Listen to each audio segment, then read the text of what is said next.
설 연휴 다들 잘 보내고 계신가요? 저희가 잠시 쉬는 동안 세상은 정말 숨가쁘게 돌아갔습니다. 네, 정말 많은 일이 있었죠. 아니, 미국에서는 역대급 경제 성장률이 나왔다고 하는데 바로 그 순간에 일자리가 10만 개 넘게 사라졌다는 소식이 들려오고요. 중국은 또 부동산 문제 때문에 거대한 소비 절벽에 부딪혔습니다. 그런데 바로 이 시점에 한국에서는 이런 말이 나와요. 5월까지가 내 집 마련 골든타임이다. 세상은 지금 폭풍우 속인데 말이죠. 이게 우리만 맑은 날이라는 뜻일까요? 아니면 이 모든 혼돈 속에 어떤 기회가 숨어 있다는 신호일까요? 오늘 여러분이 보내주신 신문들을 통해서요. 워싱턴과 베이징에서 시작된 이 거대한 흐름이 서울의 부동산 시장까지 어떻게 연결되는지 그 본질을 한번 파헤쳐 보겠습니다. 네, 지금 벌어지는 일들은 단순히 그냥 개별 국가의 뉴스가 아니거든요. 거대한 톱니바퀴들이 서로 맞물려 돌아가면서 만들어내는 하나의 큰 흐름으로 봐야 합니다. 톱니바퀴요? 네, 특히 세계 경제의 불확실성이 커지면 각국 정부는 자국 내 자산 시장, 그러니까 부동산을 안정시키려는 정책을 강하게 펼치게 됩니다. 아, 집안 단속부터 하는 거군요? 맞습니다. 바로 그 정책과 시장의 심리가 충돌하는 지점에서 당신을 위한 기회 혹은 위기가 발생할 수 있다는 거죠.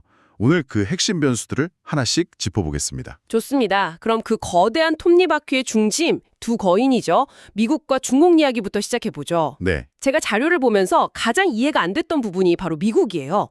작년 3분기 GDP 성장률이 4.4%, 4분기는 무려 5.4%로 추정된다는데 이건 거의 경제가 활발 타오르는 수준 아닌가요? 숫자만 보면 그렇습니다.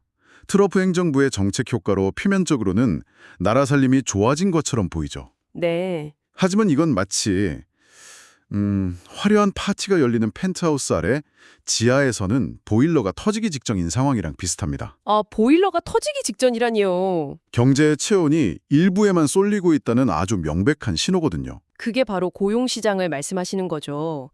1월에만 10만 8천 개 일자리가 줄었고 UPS나 아마존 같은 정말 큰 기업들이 수만 명씩 감원 계획을 발표했다는 소식은 정말 충격적이었습니다. 그렇죠. 아니, 기업은 돈을 잘 버는데 왜 직원들은 내보내는 건가요?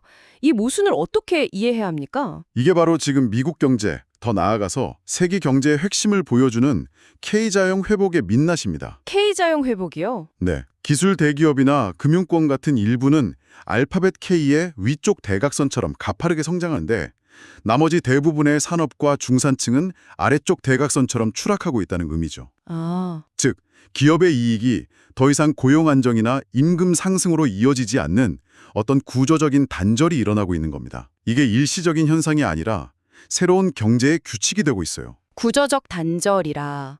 그런 복잡한 상황에 제롬 파월 연준 의장 후임으로 거론되는 케빈 워시라는 인물이 또 변수라고 하더군요. 네, 이 사람은 양적 긴축, QT를 통해서 금리를 내릴 수 있다는 주장을 한다고요.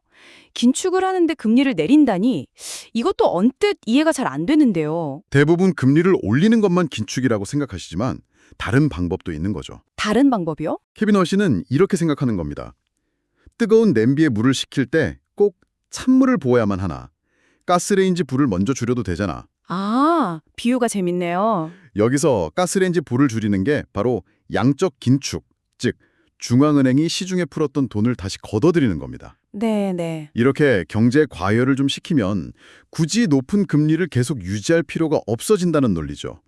특히 11월 중간선거를 앞둔 트럼프 대통령의 금리 인하 압박과 맞물리면 시장이 크게 요동칠 수 있는 카드입니다. 미국이 이렇게 안개 속이라면 중국은 그야말로 사면초가에 빠진 모습입니다.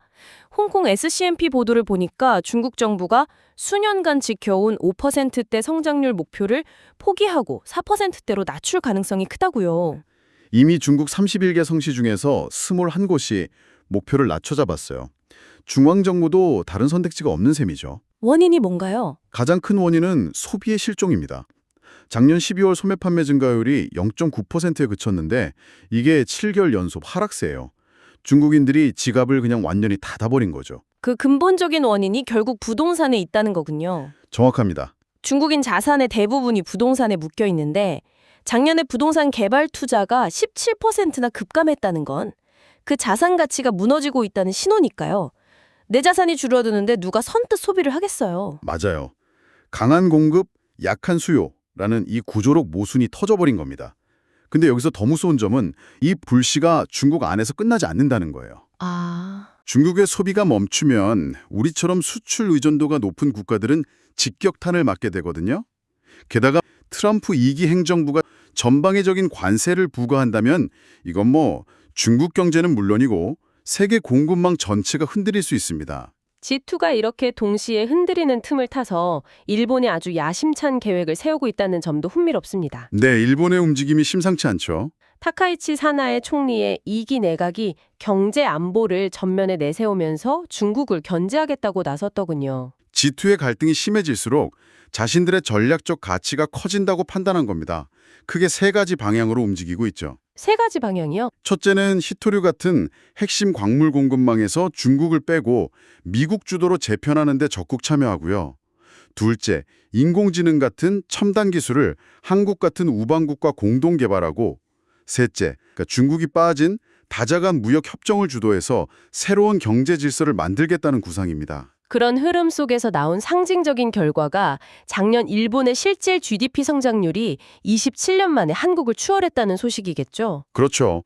물론 일시적인 현상일 수 있지만 일본의 방향 전환을 보여주는 아주 중요한 신호임에는 분명해 보입니다. 자, 그럼 잠시 정리해보죠. 미국은 겉은 화려하지만 속은 골마가는 K자형 불안을, 중국은 부동산에서 시작된 소비 실종이라는 위기를 겪고 있습니다. 네, 이런 글로벌 경제의 불안정성은 결국 유가 같은 원자재 가격에 직접적인 영향을 주게 되는데요. 바로 이 지점에서 중동의 핵 협상이라는 또 다른 변수가 등장합니다. 정말 아슬아슬한 줄타기를 하려는 것 같습니다. 이란이 먼저 파격적인 당근을 제시했죠. 핵먹이급에 가까운 60% 농축 우라늄을 희석할 수 있다고요. 그렇습니다. 대신 미국의 경제 제재를 풀어달라는 거죠. 공은 이제 미국 코트에 있다면서 압박하고 있습니다. 만약에 이 협상이 타결된다면 어떻게 될까요? 중동의 지정학적 리스크가 완화되면서 국제 유가는 안정될 겁니다. 유가가 잡히면 전 세계적인 인플레이션 압력이 줄어들고 그럼 각국 중앙은행이 금리를 올릴 명분도 약해지겠죠? 하지만 미국은 채찍도 준비하고 있습니다. 중동에 항공모함을 추가 배치하고 트럼프 대통령은 협상이 결렬되면 이스라엘의 이란 공격을 지지할 수 있다는 말까지 했다고요. 바로 그겁니다. 이 협상의 결과가 단순히 중동의 평화 문제를 넘어서 지금 당장 대출 이자에 민감한 한국의 부동산 매수 심리에까지 영향을 미칠 수 있는 중요한 연결고리가 되는 이유입니다. 여기에 유럽에서는 러시아가 용병 기업 바그너 그룹을 동원해서 그림자 전쟁을 벌이고 있다는 소식까지 더해지니 그야말로 한 치 앞을 내다보기 힘든 상황이죠. 자, 그럼 이제 이 모든 이야기를 하나로 모아보겠습니다. 미국의 K자형 불안, 중국의 부동산 위기, 일본의 야심, 중동의 핵 협상, 유럽의 그림자 전쟁. 이렇게 거대한 불확실성의 파도가 밀려올 때 각국 정부는 뭘 가장 먼저 하려고 할까요? 바로 자국 내 자산 시장, 즉 부동산 시장의 안정을 최우선 과제로 삼게 됩니다. 외부 충격에 흔들리지 않도록 집안 단속부터 하는 거죠. 맞습니다. 바로 이 관점에서 최근 한국의 부동산 정책과 설 연휴에 있었던 대통령과 야당 대표의 설전을 바라봐야 합니다. 이재명 대통령이 다주택 보유는 부정적 효과가 크다면서 아주 강한 메시지를 냈습니다. 특히 주택 6채를 보유한 장동혁 국민의힘 대표를 직접 겨냥하기도 했고요. 네, 여기에 장 대표가 95세 노모가 사는 시골집 사진을 올리면서 감성적으로 대응했죠. 이 설전을 단순한 정치 공방으로 보면 안 됩니다. 이건 현 정부의 정책 시그널로 봐야 한다는 거죠. 정책 시그널이요? 그렇습니다. 이건 어떤 일이 있어도 다주택자에 대한 규제를 풀지 않겠다. 세금과 금융을 통해 시장에 매물이 나오도록 계속 압박하겠다는 의지를 시장이 아주 명확히 보여준 상징적인 사건입니다. 정부의 이런 강력한 의지가 바로 전문가들이 5월 9일이라는 날짜에 주목하게 만드는 배경이 되는 겁니다. 부동산 전문가 10명 중 9명이 5월까지가 내 집 마련의 골든타임이라고 예측했다는 자료가 있었죠. 그 핵심에 다주택자 양도소득세 중과 유예 조치가 종료되는 5월 9일이 있고요. 시나리오는 이렇습니다. 정부의 압박을 느낀 다주택자들이 양도세 중과를 피하기 위해 유예 기간이 끝나기 직전, 그러니까 4월쯤에 급매물을 시장에 쏟아낼 가능성이 크다는 겁니다. 급매물이요? 네, 특히 양도세 부담이 큰 강남 3구나 마포, 용산 같은 지역의 매물을 주목하라는 조언이 많습니다. 하지만 여기서 또 다른 질문이 생깁니다. 매물이 쏟아져 나온다고 한들 그걸 사줄 사람이 있을까요? 지금 강력한 대출 규제 때문에 돈 빌리기가 하늘의 별 따기인데요. 바로 그 지점이 이번 골든타임 주장의 가장 큰 맹점이자 정부가 새로운 카드를 꺼내든 이유이기도 합니다. 새로운 카드요? 네. 시장에서는 매수세가 없는데 어떻게 거래가 되냐는 신중론이 만만치 않거든요. 무리하게 추격 매수했다가 하반기에 시장이 더 얼어붙을 수도 있다는 거죠. 그럴 수 있겠네요. 정부도 이 점을 알고 있습니다. 그래서 규제와 압박이라는 채찍과 함께 새로운 유형의 주택 공급이라는 당근을 동시에 제시하고 있는 겁니다. 적립형 주택과 토지 임대부 주택 말씀이시군요. 맞습니다. 청년이나 신혼부부들이 적은 초기 비용으로 내 집 마련을 시작할 수 있도록 새로운 사다리를 놓아주겠다는 거군요. 네. 지분 적립형 주택은 말 그대로 집의 지분을 20에서 30년에 걸쳐서 조금씩 사들이는 방식이에요. 처음엔 10에서 25% 지분만 사면 되니까 수억 원의 대출을 받을 필요가 없는 거죠. 그렇군요. 토지 임대부 주택은 건물만 분양받는 거라 분양가 자체가 반값 아파트 수준으로 저렴하고요.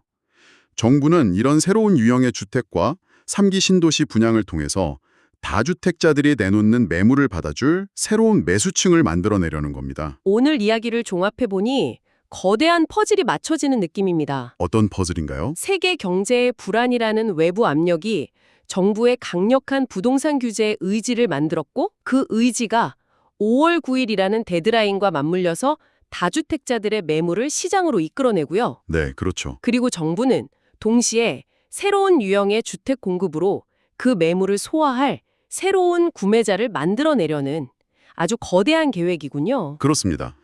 지금 한국 부동산 시장은 정부의 강력한 규제 의지, 대규모 공급 계획, 그리고 다주택자들의 세금 문제, 이 세 가지 거대한 힘이 정면으로 충돌하면서 큰 변곡점을 앞두고 있는 겁니다. 어느 한쪽의 힘만 보고 섣불리 판단하기는 매우 어려운 그야말로 안개 속 시장이네요. 맞습니다. 이처럼 모든 것이 연결된 불확실성의 시대에 오늘 저희와 함께 긴 흐름을 따라오신 여러분께 마지막 질문을 던져봅니다.